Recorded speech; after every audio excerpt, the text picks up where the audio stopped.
gentlemen, welcome back to the MaxBet podcast, a podcast dedicated to gaming. We're your hosts. I'm here with Landon Michael Jones, and I'm Mike McKiskey. Let's get started. Let's roll. Well, welcome back to the podcast. If you're watching this now, we have just finished F1. Yeah. But F1 is happening literally right now. Yeah. You got to be pumped. This is your Super Bowl. Like Yeah. we always joke around, we talk sports. You don't know sports, but you know F1. I love it. You are a big F1 guy. Yeah. Super pumped. You heading down? You excited? Like, what's the program for you? Like, where are you going to be? So I've got tickets. I'm in like row seat 6. Yeah, but, it's kind of okay. like Carmen Yeah. and Koval when you come around Yeah. the corner. So I'm like right there on that Yep. long stretch into the Oh, corner. But I'm excited, man. I just bought Right the by ticket Ellis last Island? minute, right before you get to Ellis Yeah, Island. that's So you nice, turn the yeah. corner, then you go down to Ellis Go Island. see our friends from Market Tracks. But- Say, look, got a little credit in the game. Go watch the race. But I couldn't find it. Everybody else is going to big suites and all these Yeah. things. And I just said, you know what? I just kind of want to go enjoy it by myself. Go hang out on Koval. Yeah. Yeah. Why not? Why wouldn't you? You could care less about F1. It's cool. Like Yeah. I'm naturally inclined to like cars, but I don't know the sport. Like Yeah. it's just, I follow so many sports. I can't take a new one on. Yeah. What do you think it does for our city? How about that? Like, you think it's big for the city, pumping cash in? Look, it's supposed to be. Yeah. Like I can tell what the journey feels like from a local that doesn't really care about the race. Yeah. It sounds like it was going to be this huge moneymaker, the Super Bowl of races. It's this massive thing. Right. And then as you get closer, it's kind of like, no, Yeah. they don't want to pay that pricing. So, right. Like, Yeah. I don't know if we charge like astronomically more in Vegas because it's Vegas and that's Right. what we do, or if our prices were comparable and no one wanted to come. But it seems like there was an air of disappointment so far in the city. So we were discussing that last night, and I think that they missed a very important point, right? Like, people aren't going to spend $4,000 to $2,000 a ticket when you could go buy $4,000 hotel room and have 10 of your friends. Because coming Sure. down the strip, you've got about 100,000 rooms that have a view Yeah. of the actual race. Great point. So the rooms are packed and they're getting a higher room rate. But why am I interesting. going to go buy a ticket down on the ground? And All right. looking last night from the Cosmo, I mean, it's an incredible view of the whole track. It's Oh, insane. really? It's better than any that's good. ticket you could get. Cosmos had really good street Yeah. view balcony rooms. So are you then? Yeah. So I guess then I love it because what I'm hearing you say is all of our customers, the Yeah. casinos, all of our local people here Yeah. are going to be well paid because the hotels are full, and who cares? Who Well, the tickets and are. you've got the who's of who's are here, right? I mean, they Yeah. just said there's hundreds of private jets at the private jet terminal. I saw something online where they were like mad at Vegas because they were like, have enough we room. can't park them all, so Yeah. like we have to take some private jets, and then once they drop off, they have to go to like Arizona to Yeah, park. exactly. What a problem I never even thought of in my life. But think about the wallet that those customers have, right? And Oh, so it's you're unbelievable. thinking like, yeah, the F1 race will drive ticket sales, will drive room rates, but imagine the gambling. I can't wait to see Brings the what the billionaires results or whatever in the numbers are. on Yeah. who lost what, It's a good point. right? It's a good point. Yeah, so that's good. Hopefully, it's good weekend or week for the city, and Yeah. just crank it up. Hopefully, do you have a driver? Like, do you got a guy you follow? You're like, I'm team. What is it? Yeah, Verstappen? the F1 is interesting because you can like a team, but you can like a driver. The drivers switch all the time, right? And so it's The drivers switch teams. they can, yeah. Okay. Like if one's underperforming or one's overperforming, someone will steal on like Mercedes or Got it. So like Red Bull's a Ferrari. team. You might drive for them. You go, didn't work Yeah. out. I'm switching to Mercedes. Or like I'm a big Red Bull fan. I've always just always loved been like true. Red Bull, drinking them. even Yeah. drinking them, but like Red Bull mountain biking. Like I Got love it, their okay. extreme sports that they do, like the planes and helicopter. I mean, they do cool extreme sports, things that nobody was ever interested. They've made it cool, right? So I just love the Red Bull brand. I do like Max Verstappen, who's currently the number one driver. He's the only name I know, I think, Yeah, so it makes sense. You'll He's hear number it one, because yeah. he's the best driver. I mean, he's Sure. just so focused and so dialed. But if I had a driver that wasn't in Team Red Bull, it would be Lando Norris. Not because my name's Landon. He's just a good guy. He's a Yeah. good driver. He drives for McLaren. And if he got to be on Red Bull with Verstappen, it'd be Unstoppable. awesome. Yeah. Right? Like think of your favorite football team. You have players that So you Raiders. like, Yeah, for sure. but they're not on your team. So Yeah, that's fair. I root for kinda players on other teams, but their team I Yeah. like is right. Yeah. so that's my little. Boom. Well, let's go, Yeah. Max. Let's see if you get a win and turn Vegas into something cool. What's new with you, bro?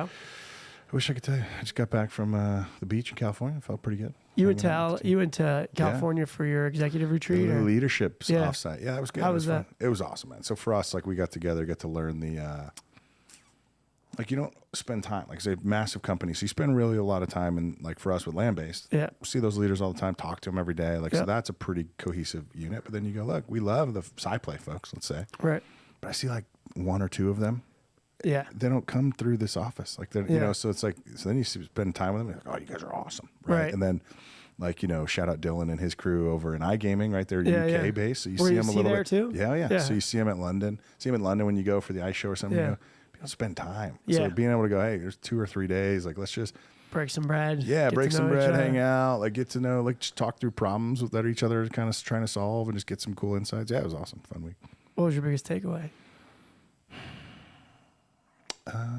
You know that I think just broadly, like not specific takeaway, but I think broadly, like in all areas, because you have land-based gaming, you have iGaming, you have social gaming represented for us. Yeah. The challenges are very similar.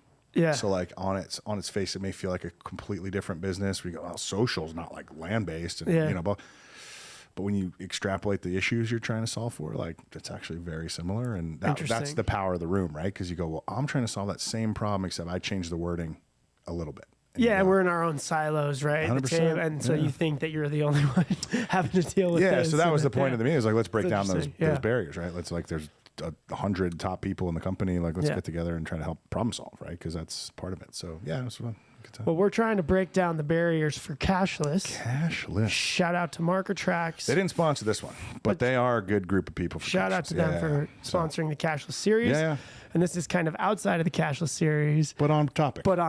So it's kind of fascinating. Yeah. So we have today ChristopherJustice. Yeah. Good dude. Just met him. Have seen him online all the time. Yeah. So I feel like I know him. It's what people say to us.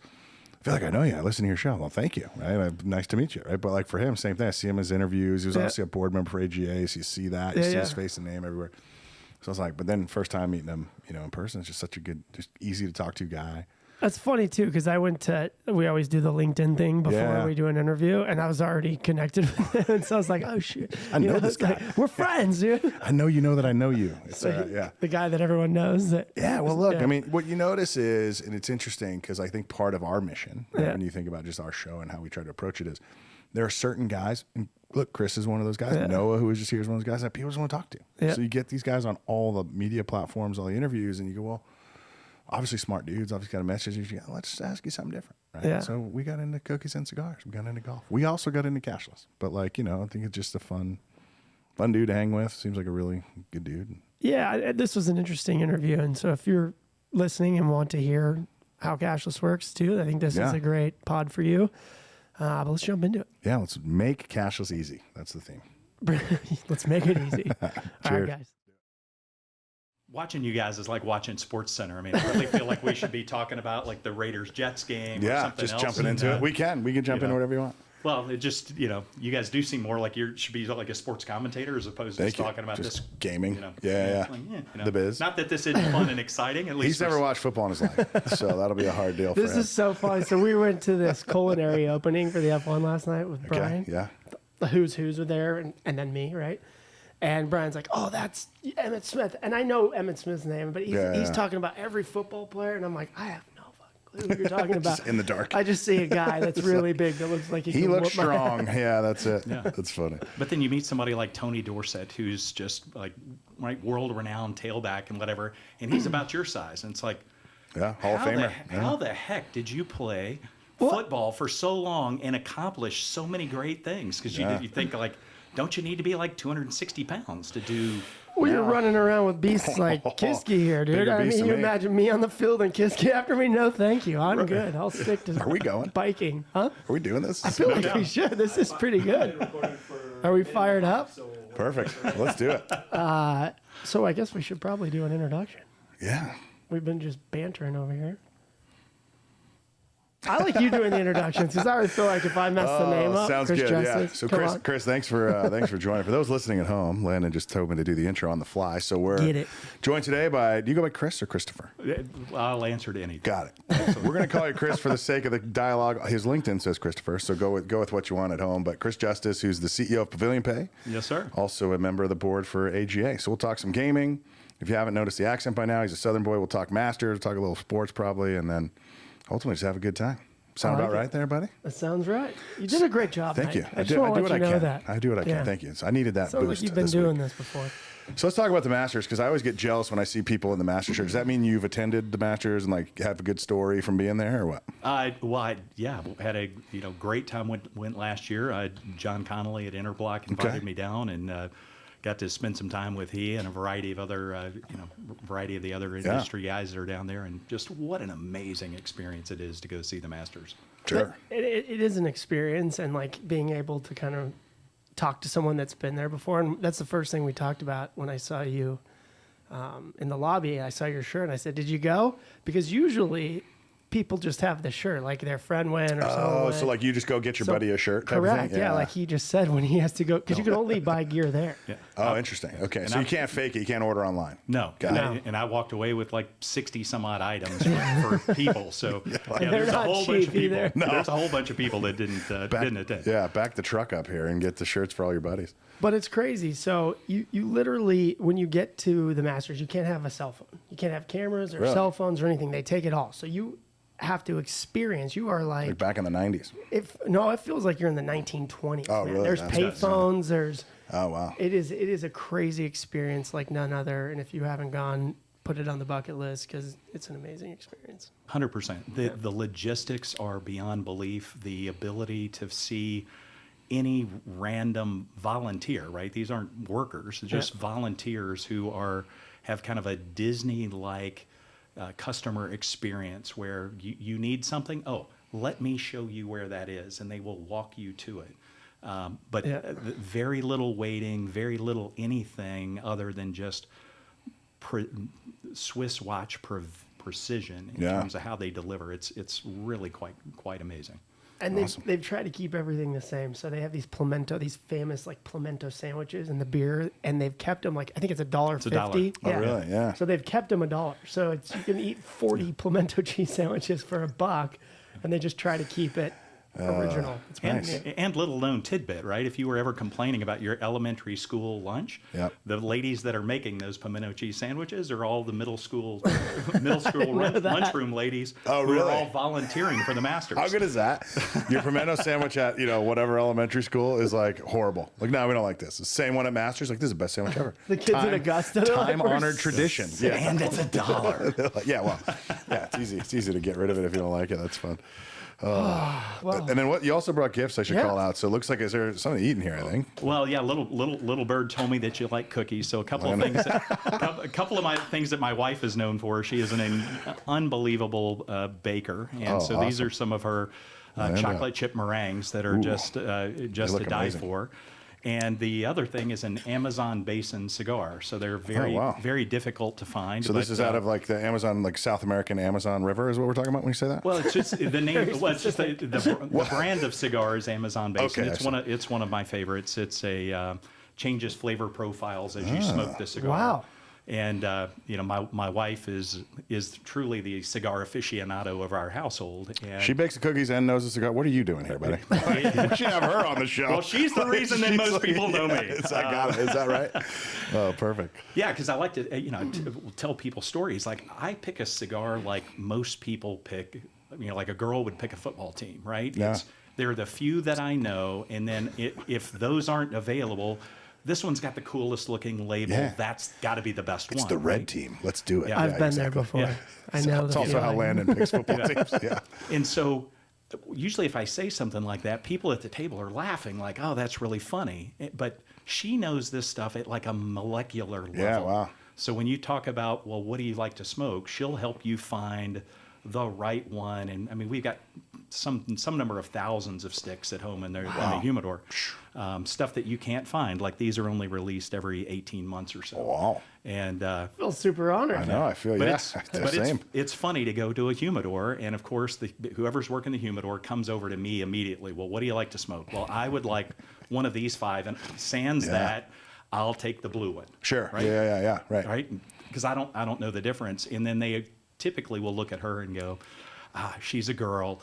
let me take you over to the cherry flavored whatever. And she gets so offended. She's like, let me stop you right there. But as soon as she starts to talk about, well, here's what I'm looking for, you can immediately see these guys are way out of their depth, that she knows far more about this stuff than she does. So we've kind of built up a shtick, if you will, of almost every event that, you know, we're bringing really hard to find cigars and what have you. And so we just wind up having these little smoke fests at Indian Gaming and G2E and whatever it is. I mean, there's a smoking evening every night, or smoking spot every night. That's great. Yeah.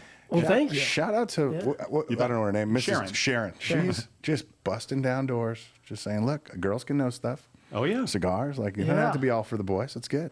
I can't wait to try it. We're big allies here, so I'm happy to see her regulating all these old school guys. Yeah. Yeah. I'll be interested to see. Usually on days I'm not home, right? So the challenge becomes like, you don't want to be around the guy that just, you know, went 12 rounds with a cigar. So you bet.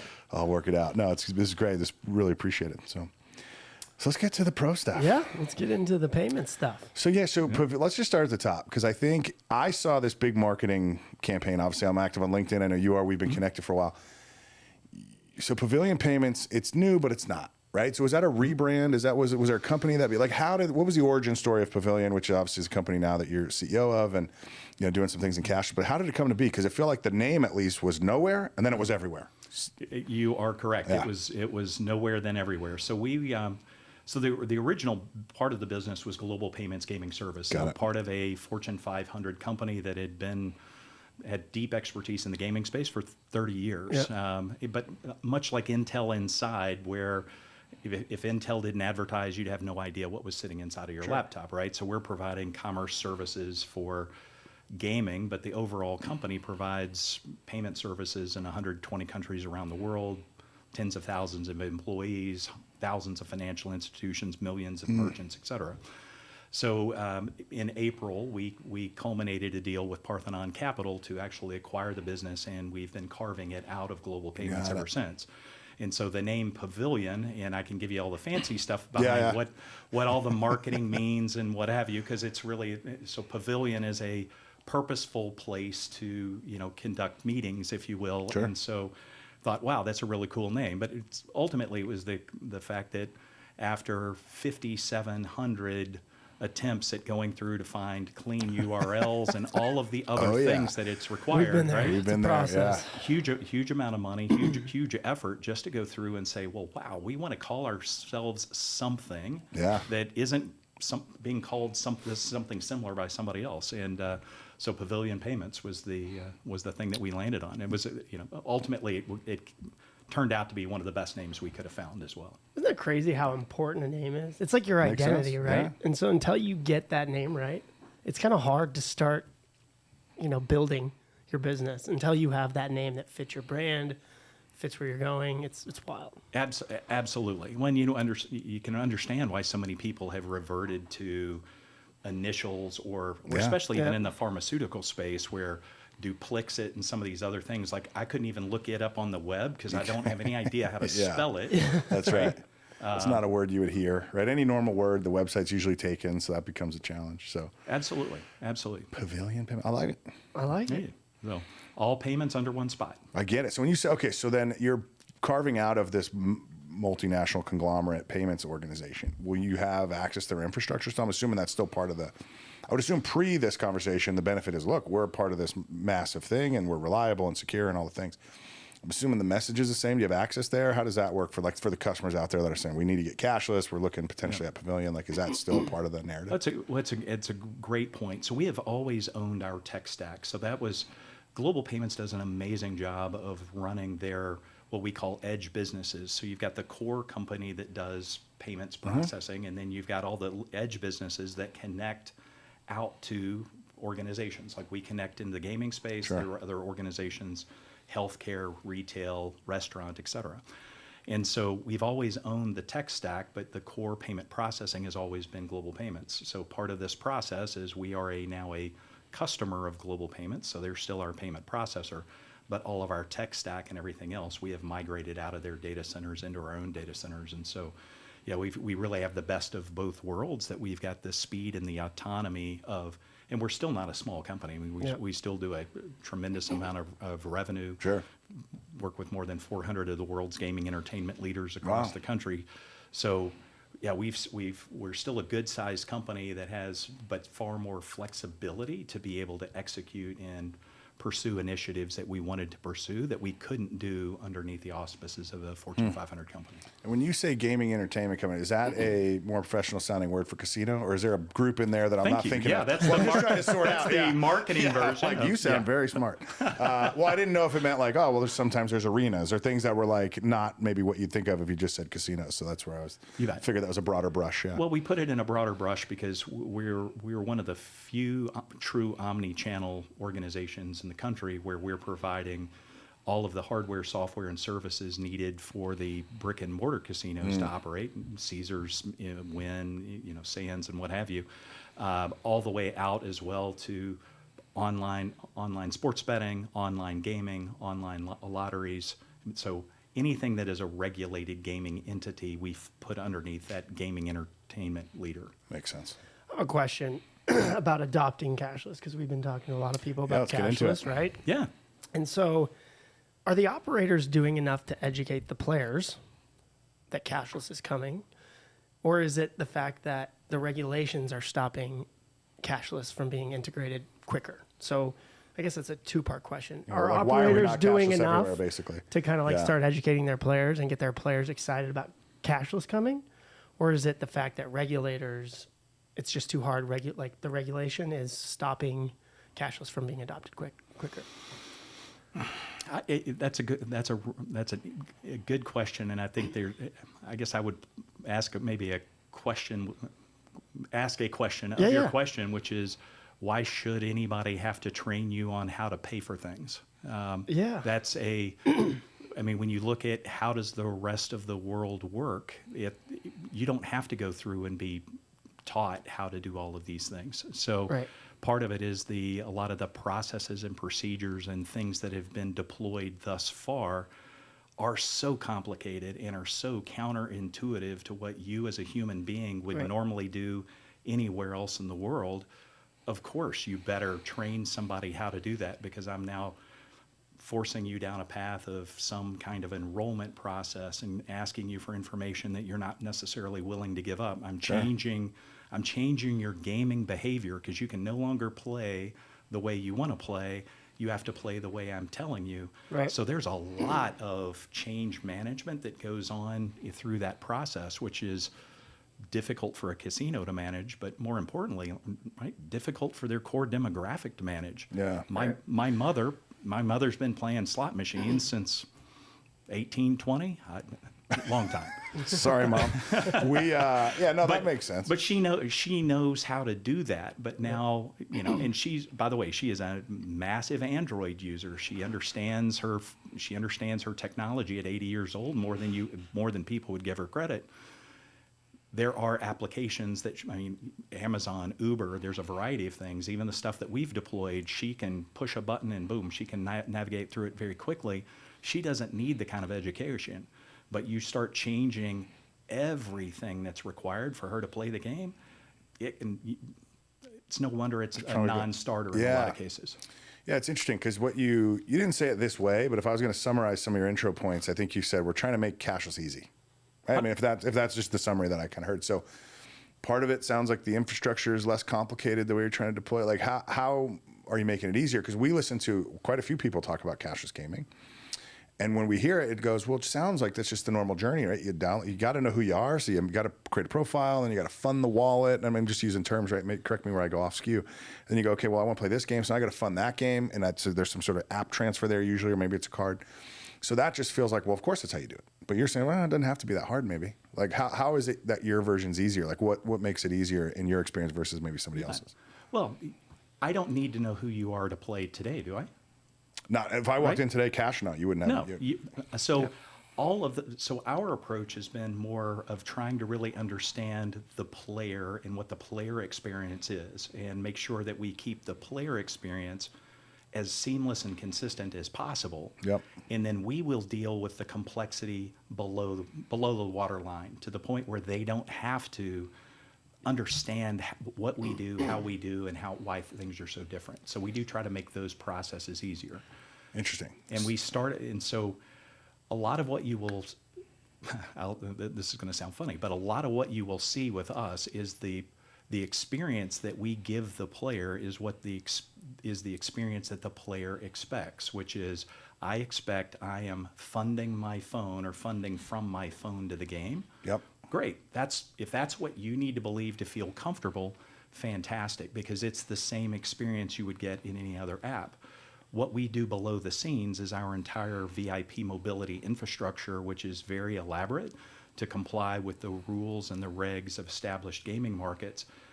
And it also allows us to leverage the casino's trusted ticketing system so that we don't really have the change management inside the casino either, because it's still processing tickets like it always had. The decisions they make, the infrastructure they have, the things they do is exactly the same as it's always been.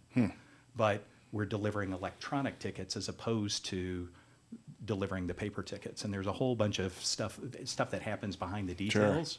Sure. Yep. But the important part for us when we think about all this is we actually warrant the transactions. So when we're buying a ticket on your behalf and we tell the casino, hey, I need $1,000 ticket, then I'm on the hook for the $1,000 because I'm going to balance every day down to the penny for each one of those transactions. So how can I go through and balance and reconcile each and every day if I don't have a trusted system on the other side that's keeping up with all that? So I buy a $1,000 ticket from you. Yep. Great.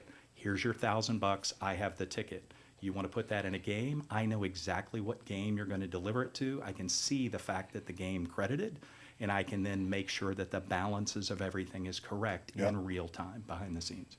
So there's a lot of data points. There's a lot of underlying complexity that we manage, but then that takes the casino from having to do confusing things and figure out things, and more importantly, it takes the customer from having to go through and figure out anything other than, oh, I want to go buy an apple. I want to go buy apples and oranges at Whole Foods. I'm going to scan my phone, and the transaction's done. I want to play my favorite game, tables, slot machines, whatever. I'm going to scan the tag just like I did at Whole Foods, and I'm going to play my game. It is the same experience.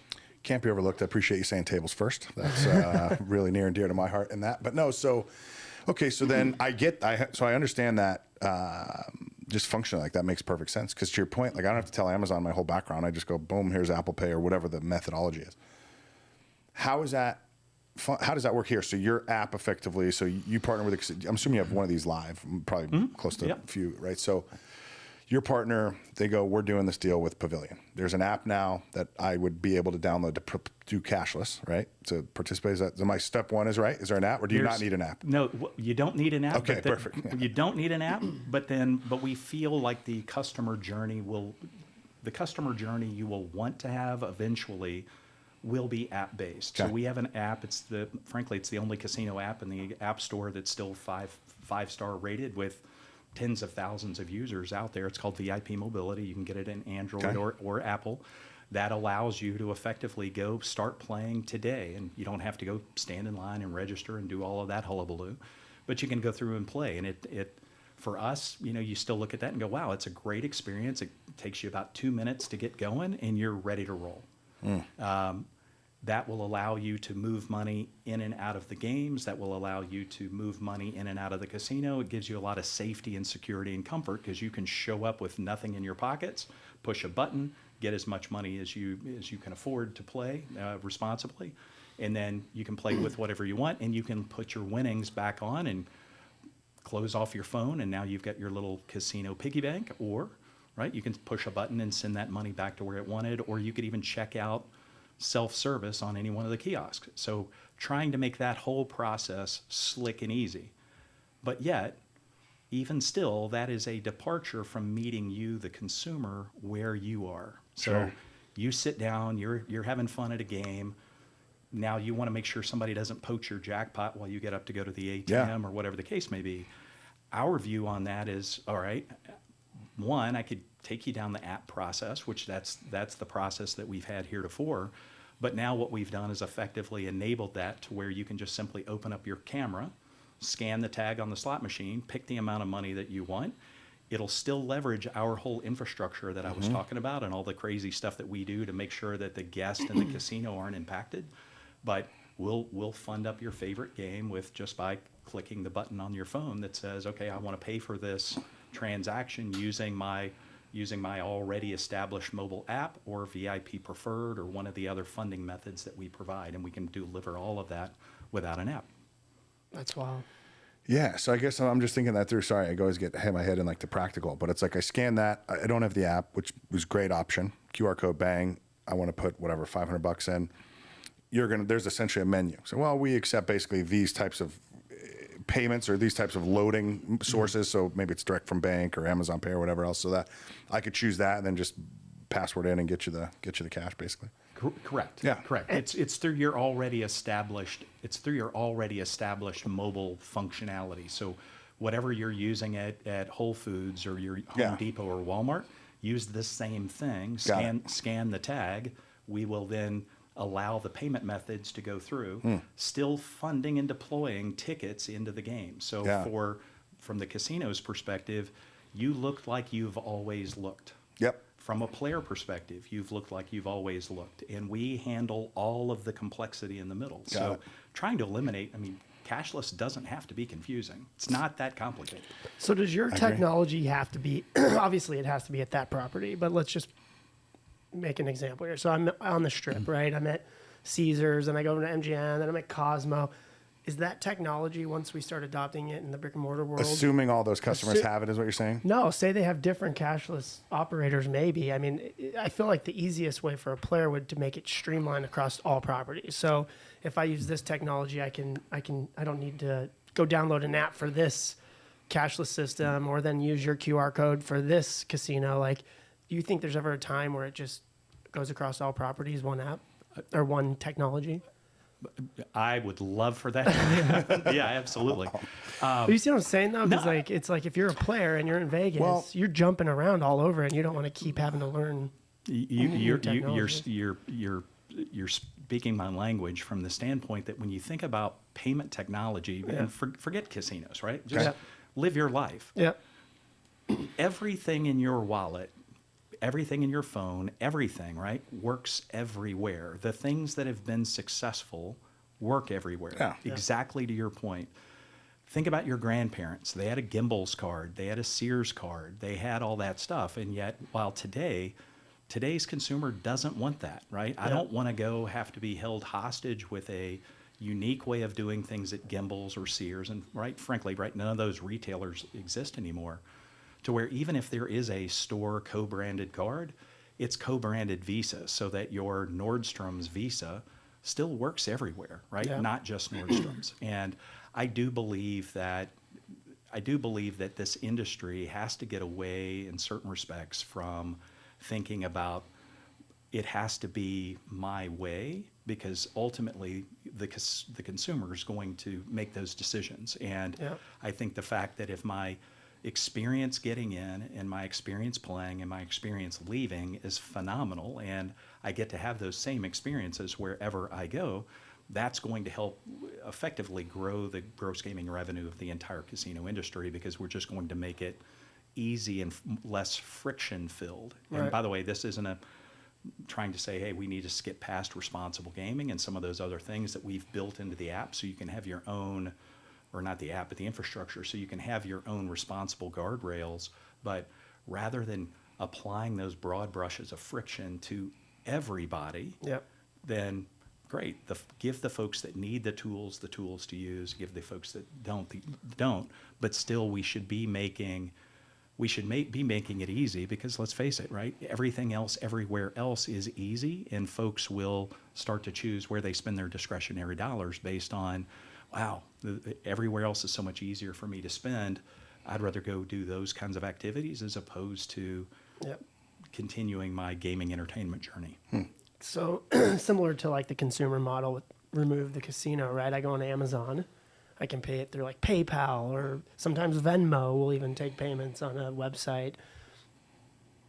Do you think that casinos are going to have multiple options of cashless systems. So like when I go there, Pavilion's my favorite, and I hope they have Pavilion, or I'm not going to play there. Or so you're asking like you get to the slot machine and you go, well, maybe they have him, maybe they have his competitor, maybe there's like interesting, yeah.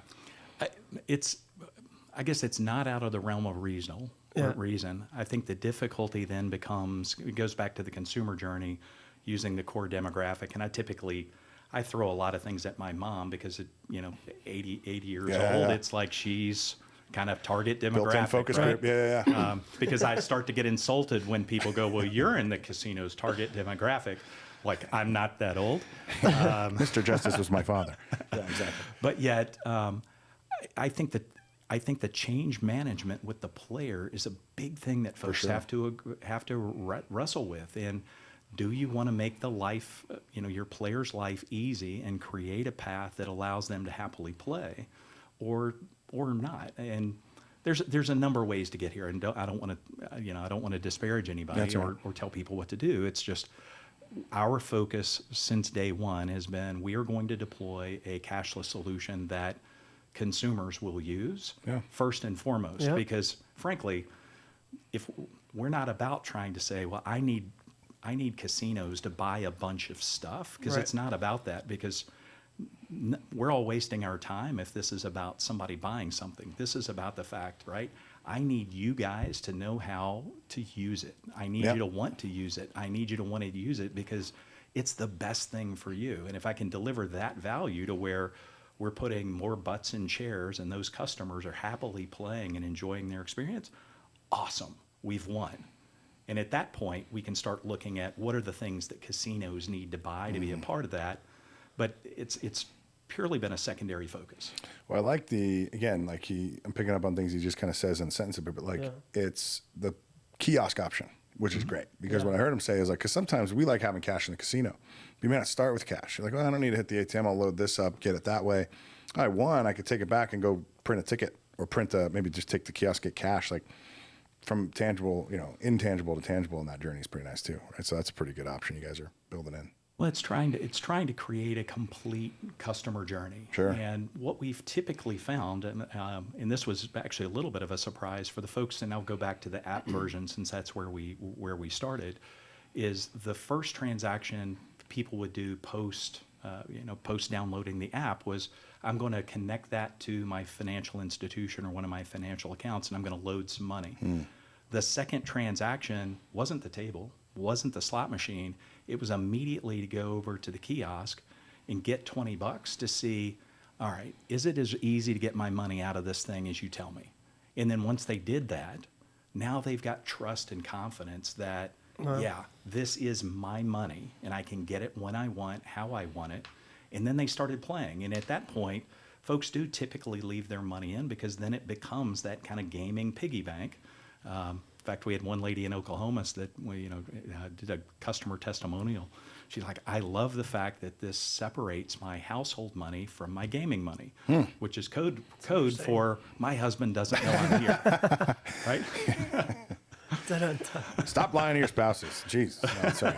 I like your approach to it, and even going to some of the ATMs at casinos. I don't gamble. And you can buy a gaming ticket. I think that's so much easier. I mean, you still have to use your card, right? You put your card in, and then you just buy a ticket for $200, $300, whatever it is, right? And it just prints out the ticket, not, whatever, 15, 20s or whatever it is. It just prints out the ticket, and you can now go distribute that in wherever slot machine you want. So your approach is similar to that it's cashless. I don't have to take my card out, but now I take my phone, scan the QR code, say how much I want on the ticket, boom, and it prints it. Do you have to be standing in an ATM or like how does it print a ticket? It doesn't print a ticket. So it's a great, your point is perfect. So when you think about some customers, and by the way, I look at the whole customer journey and saying the most important part of the journey is the part of the journey you want to participate, right? Which is different than your part of the journey. Almost always, and so if you are a self-service person that wants to go up to a kiosk and get a ticket, awesome. You should be able to do that, right? And we allow that capability. Right. Likewise, though, you've got a phone. The kiosk is now in the palm of your hand. So that whole transaction that you did on the kiosk is the same transaction you were doing on your phone. Got it. It's just we don't need the paper. Yep. And so where today you would take that paper ticket and stick it in a slot machine, we're sending an encrypted ticket down to the slot machine's bill validator and processing that transaction. So for the bill validator, the system, everything, it all looks exactly like you were doing the same set of steps. It's wild. But yet you don't have to get up off your butt, right? Which We like the not getting up. part. us heavy guys, Thanks right? for I looking prefer to be I straight move at me. quick. I'm nimble. Landon's like, he's like, this guy runs all over. The big guy don't Try to move. catch me. No, that's good. Yeah, awesome. Well, that's good. Yeah. So it's really around trying to do things to layer all of these, a journey that's appropriate for each and every player. So, like, a story I've told a lot is, I mean, my grandfather, till the day he passed away, would go to the post office every day to pick up his mail, not because they wouldn't deliver it to him, but because he liked the guys that were at the post office. Yeah. Tell war stories and all that kind of stuff, right. So there are some people that they want face to face, right? They are, going back to my wife, she will go stand in the cashier line to talk to the cashiers because she wants to make sure those people have their jobs, Yep. right? There are people like us that are, and I'm stereotyping here, but people like us that are like, I just want to get through, right? Yeah. I can scan my own crap. I don't even need a bag. Boom, I'm out. So the idea of everything that we've tried to do with all of this stuff is let your customer have what they want. If my grandfather wants face-to-face at the gauge, go have that done. You're awesome. But for the 3/4 of us who want self-service, right, don't give us a degraded experience because that's the only path. Let me go to the kiosk, right? Yep. Let me use my mobile phone. You start to add all of those capabilities. Now the experience for everybody is elevated, Right. including my grandfather, Yeah, because because now his the line's cage- shorter. Yeah, that makes line sense. shorter. She does, the cashier doesn't feel as under pressure, right, to chase him off because there's a line of 40 people. Yeah. So it's a way to just greatly increase the experience for everybody across the board. Makes sense. How many properties are you guys have you integrated your system into? How many like brick and mortar casinos are you guys in today? Yeah, so we've got several live casinos, mainly California and Oklahoma. We're in test in 6 different jurisdictions that are kind of going through the lab process. Nice. And then there's a bunch. I think going back to your earlier question, like in and around regulatory.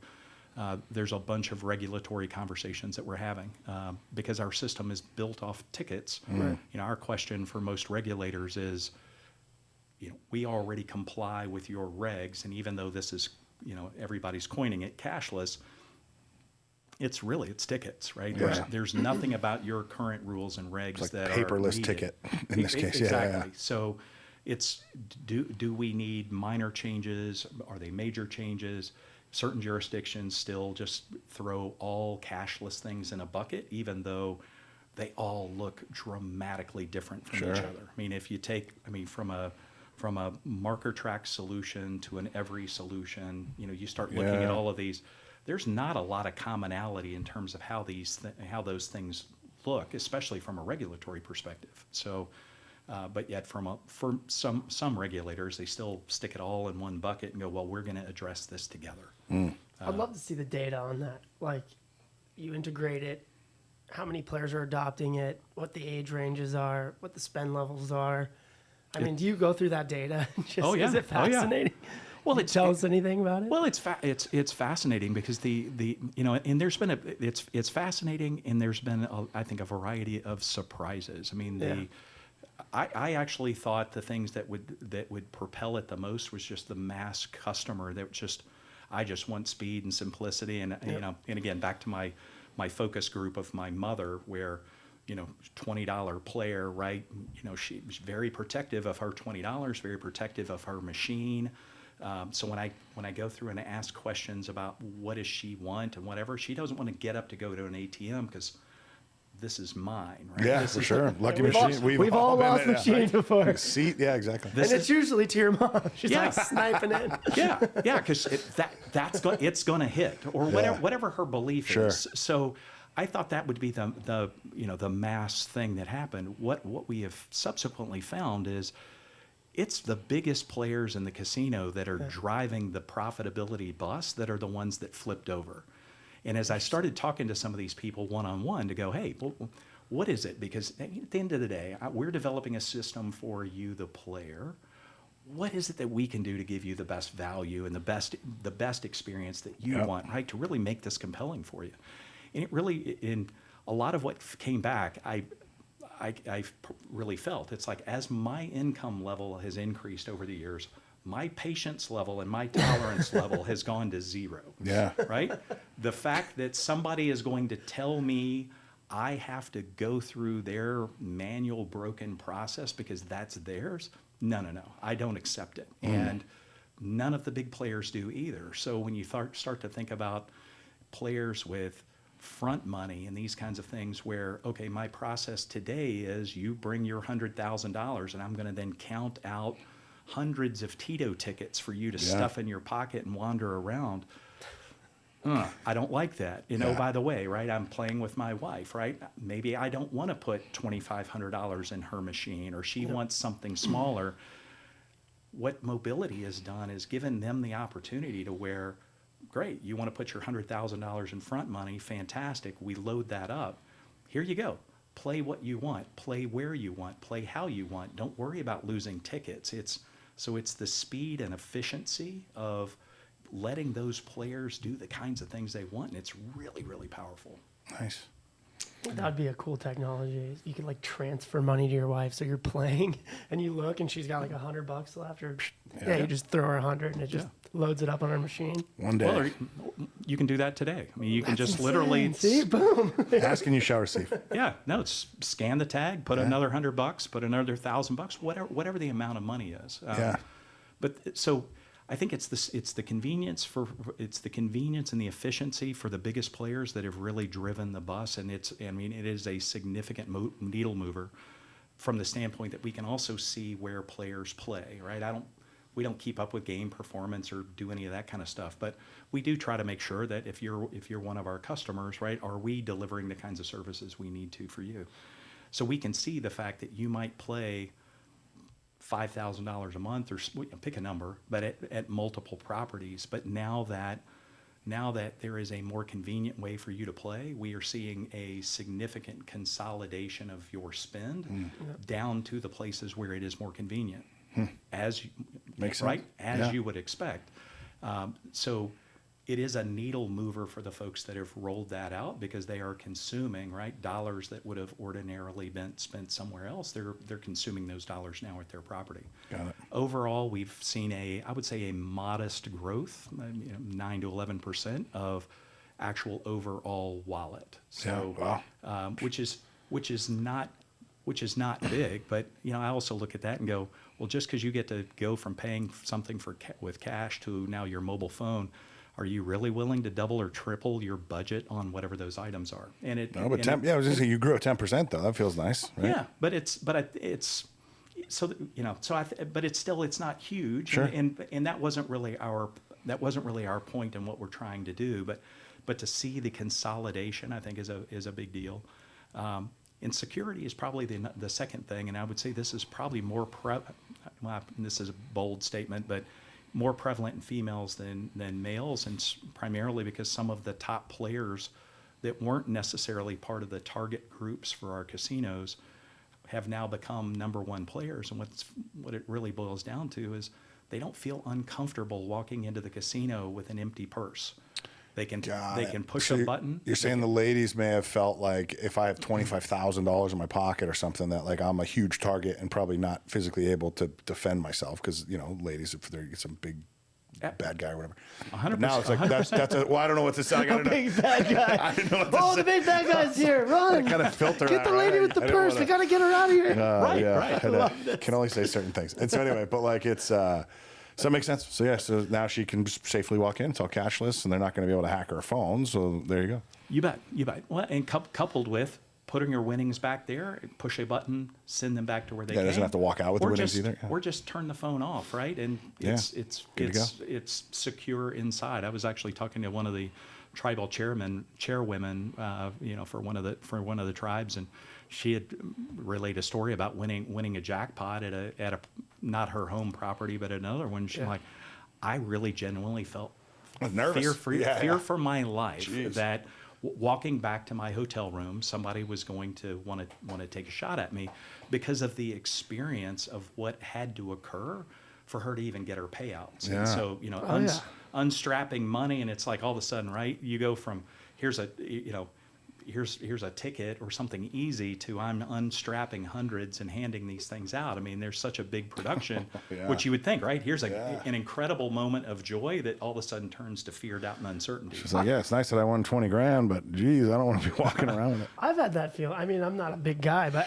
No, you were not. I've won like a large jackpot before. They come over, they pay. It's this big production. People start gathering around, and sometimes there's some shady suspects that are just staring at you, and you feel a little bit vulnerable. Like, three dudes over here at the bar that are just eyeing you. They know you just got paid a large amount, and it's sitting in your pocket. You can see the you know what I mean? Yeah. So I've asked security to walk me back to my room and put it in the safe. Like, so I can imagine what that would feel like if the big bad man was there with the little old lady. Like, little Orlando. That's it. Speaking of winning jackpots, I think we probably have to get his gambling story. We do. I would ask one last question. And so any customer that's looking into cashless or trying to, learn the ins and outs of it, what would be your kind of suggestion to them or a piece of information to leave with, like people that are looking into cashless? What would you tell them? Well, I think there are a lot of great options, right? And there's a lot of interesting concepts that are out there and coming out. But I guess the first thing I'd just say is really do your homework, right? Yeah. Go through the experience and see, would you put yourself through it? Would you put your customers through it, right? Don't just listen to the PowerPoint and go, ooh, that sounds great, but actually go try it. Because so many of these things create such challenges for the player experience that folks make these. In a lot of cases, they've spent millions of dollars to deploy an infrastructure that doesn't work and nobody uses it, and then they're scratching their head wondering why. But yet, if you actually go try it as a guest, would you do it? It's a little clunky, right? Yeah. There's better ways, and it doesn't have to be as hard as we're making it as an industry. And how easy or difficult?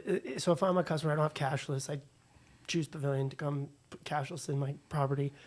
How big of a process is that, like, to integrate it into our casino floor? Is that a month-long program? You touching every machine, or is it like... What does that look like? Yeah, so our process is significantly different than everybody else because we're leveraging tickets and the way our infrastructure works, right? It's already plug and play, so there's no complex IT environment for somebody to go manage that's new. For all intents and purposes, we're putting a small little encrypted antenna on the bill validator, and we're delivering specific encrypted messages down to that, and the rest of the infrastructure works exactly like it does today. It's not hard. Sounds sweet.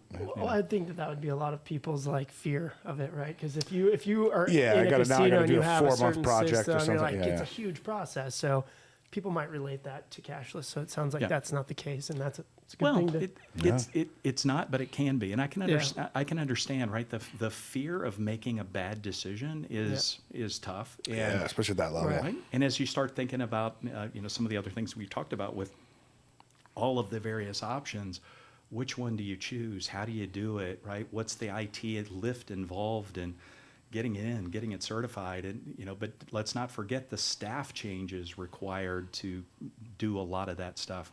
That's why when we went into this, it was around how do we minimize all of the broken glass that can happen when you start to try to deploy a new system and make it to the point where the lift is easy enough to where, hey, give it a try, right? Your customers will prove this out. And here today, there is not anybody that hasn't had a very solid return on their investment because it's the customers warmly embrace it and they keep running off and using it. Well, there you have it. Love it. ROI, baby. Let's you want to get fire the old gambling? Yeah. So, and again, I don't know. I'm assuming you have one, but you live in Georgia. You used to be on the AGA, so you're still a board member. I don't know if you're allowed to gamble. Is my point. I am. But do you have any fun winning stories? It doesn't have to be huge wins, but any fun stories at the casino when you think about when you tell at these cigar parties you attend? I would say that prior to getting into the gaming industry, I felt like probably every other gambler, right? Where I always won, right? I never had a bad day, right? I get into the industry, and of course, when you move to Las Vegas, you never knew you had so many friends, right? Sure, yeah. Everybody wants to come. Hey, you're in town. Hey, let's go have what's dinner. yeah, let's exactly. blah, blah, blah, Can right? you give me a free room? Yeah. Oh, absolutely. Right. Do you know Celine Dion? The answer is no. Right? Yeah, exactly. I'm not asking for freebies for what my customers Yeah. sell. No, you Yeah. you can pay your rate. But it does seem like every time somebody comes in, like, oh, I've always wanted to learn how to play craps. Well, okay, here, let me show you, or pie gal, or pick a whatever. I can't win to save my life. It's like all of a sudden, right now, I know all the rules, I know how to do it, and I'm teaching other people how to do it, and I'm just terrible. Expensive lesson. He's learning the industry by funding us one experience at a time. Exactly. I'm building the new tower over here on the west bank. Yeah, that's it. Well, that is time. So we appreciate you coming on. I feel like I learned a lot Challenge in this him. podcast. Yeah. Good challenge. Oh, yeah. If you wanted to challenge so we always challenge, we put a challenge out there. Okay. If you wanted to hear someone on the MaxBet podcast, who would that be? And this is your time to call them out. And they usually get pinged as you call them out. So Call them out. Gosh, there's a lot. There's a lot of good folks to call out. Do you have any particular topics that you're wanting to call out? This is Fun and strictly for you, interesting. yeah. I think normally we say if they're a cool storyteller, that's what we love because we just like cool stories. Oh, okay. Well, I could call out a couple, but Peter Arceo actually at Yamavaca. we I know the love guy. Peter. That is it, One Peter. of the best humans in You've the been world. hit. He has a very good way of looking at things and talking about things and just how to go through programming a customer experience from the start to the end. I mean, I think Peter's got some good stories, but 100%. I could give you another. I could call out. Makes me I could happy. call That out. was perfect. I could Save call it out to a Peter. variety. Yes. No, that was a good. perfect. That was a good one, and for many reasons. But we're coming, Peter. It's time. We've been talking about it for a while. Now it's time. Chris said so. This is fun. I appreciate you coming, man. This has been it's been fun. Thanks for the cookies and the cigar. Absolutely. Well, it's really great to be here and share the afternoon with you. And I know I'm the one thing that's standing between you and cocktails on this late Friday afternoon. That's okay. We'll knock it out. Now we got a cigar to I work might with. have one. How to do this? Let's Yeah, go. that'll be fun for you. Yeah. Absolutely. Well, appreciate you, man. Thanks again. Likewise. Thanks again.